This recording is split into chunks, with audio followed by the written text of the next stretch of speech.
નમસ્કાર, ગુજરાત તકમાં આપનું સ્વાગત છે।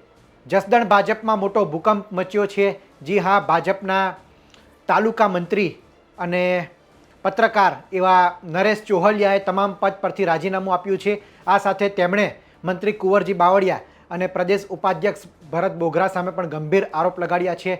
આ નેતાઓ હપ્તા લેતા હોવાનો પણ આરોપ એ લગાડ્યો છે અને વિસ્તારમાં કામ ન થતા હતા। જે જસદણમાં વિકાસ કાર્યો થયા છે તેમાં તેમનું યોગદાન હતું અને તેમને જ એ નગરપાલિકાની ટિકિટ મળવી જોઈતી હતી, પરંતુ કુંવરજી બાવળિયા અને ભરત બોઘરા હવે તેમનો ફોન પણ નથી ઉપાડતા અને જે કામ નથી કરતા તેવા વ્યક્તિને આગળ કરવામાં આવે છે, તેમને પ્રોત્સાહન આપવામાં આવે છે। આવા ગંભીર આરોપ એ નરેશ ચોહલિયાએ લગાડ્યા છે।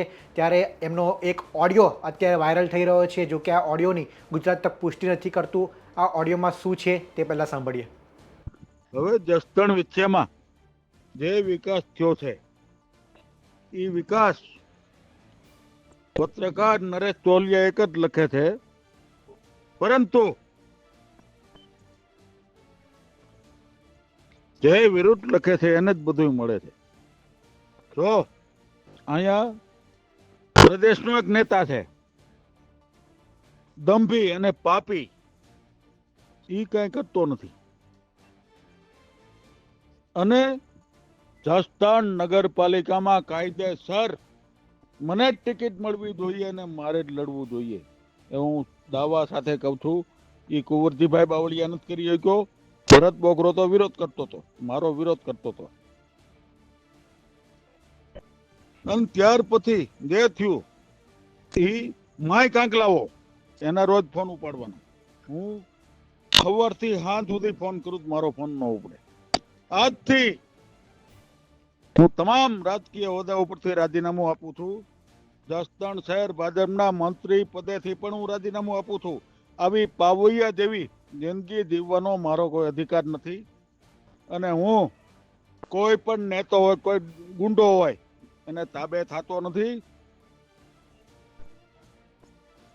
અને કુંવરજીભાઈ જેટલા પત્રકારો રહ્યા છે એ બધા આપતા લે।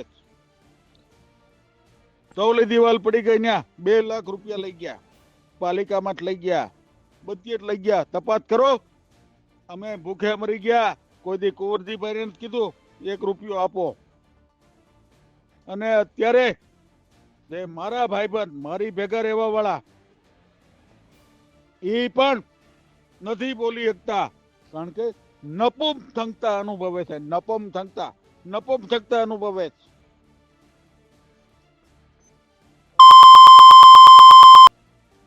કોઈ કે નરેશ છગન ચોહલિયા પેલા જસદણમાં ધોરાજીમાં આખા રાજકોટ જિલ્લામાં 2 જ નેતા હતા, કોળી સમાજમાંથી કુંવરજીભાઈ બાવળિયા અને પટેલ સમાજમાંથી વિઠ્ઠલભાઈ રાદડિયા।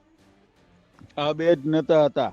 મારા બાપાને રાજકારણમાં ખબર નથી પડતી, ઘીરે ખાવા કાંઈ ન હોય તો ટેમ્પો બાંધીને જતા, અને આ જયેશભાઈ રાદડિયા કઈ ઓળખી નથી શકતા। અમારા બાપા વાહે અમે કે ટાયર ગઈ નાખ્યા, હવે ટાયર ગામે ગઈ નાખ્યા, ખાલી હું નીકળ્યા છો। પણ આજથી તમામ રાજકીય હોદ્દા ઉપરથી હું રાજીનામું આપું છું। પત્રકાર તરીકે હવે હું લખીશ, મારા જ ભાઈબંધ મને નથી ઓળખી શક્યા, એટલું જ નહીં, મંત્રી શ્રીએ મારી સાથે દગો કર્યો। હું જ પ્રમુખ હોવો જોઈએ, હું જ પાલિકાનો સભ્ય હોવો જોઈએ, એ તો ન થયું। કમસે કમ મારો ફોન ન ઉપાડ્યો। મારે આવી જિંદગી નથી જોતવી, અને આવા હોદ્દા ગયા મારે કઈ નથી જોતું। સૌને મારા જય અંબાજીમાં, સૌને જય સિયારામ। ભોગવો, પીડાવ, પલંગે પીડા, સારા માણસોની કદર ન કરી, રાત દી ભગો।